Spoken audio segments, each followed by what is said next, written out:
নমস্কাৰ সকলোকে পুনৰবাৰ স্বাগতম জনাইছোঁ মোৰ চেনেলটিত। আজি মই চৰকাৰী চাকৰিয়াল তথা পেঞ্চনৰ সম্পৰ্কে এটি গুৰুত্বপূৰ্ণ ইনফৰমেশ্যন লৈ আহিছোঁ। লগতে চাকৰিৰ কাৰণে প্ৰত্যাশীসকলৰ বাবে এটি ভাল খবৰ আমাৰ মাজলৈ আহি পৰিছে। ভিডিঅ'টি আৰম্ভ কৰাৰ আগত সকলোকে এটা ৰিকুৱেষ্ট, আপোনালোকে কাইণ্ডলি মোৰ ভিডিঅ'টি স্কিপ নকৰাকৈ শেষলৈকে চাই থাকিব।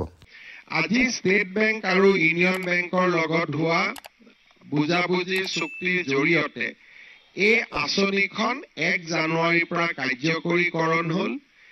এতিয়াৰ পৰা ৰাজ্য চৰকাৰৰ যিকোনো কৰ্মচাৰীৰ প্ৰাকৃতিক মৃত্যু হ'লেও তেওঁলোকে ষ্টেট বেংক আৰু ইউনিয়ন বেংকৰ পৰা 10 লাখ টকাৰ লাইফ ইঞ্চুৰেঞ্চ লাভ কৰিব।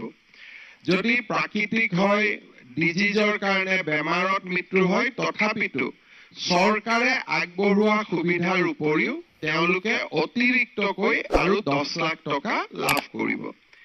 এক্সিডেণ্টেল ডেথ হয় 1 কোটি টকা তেওঁলোকৰ পৰিয়ালে পাব।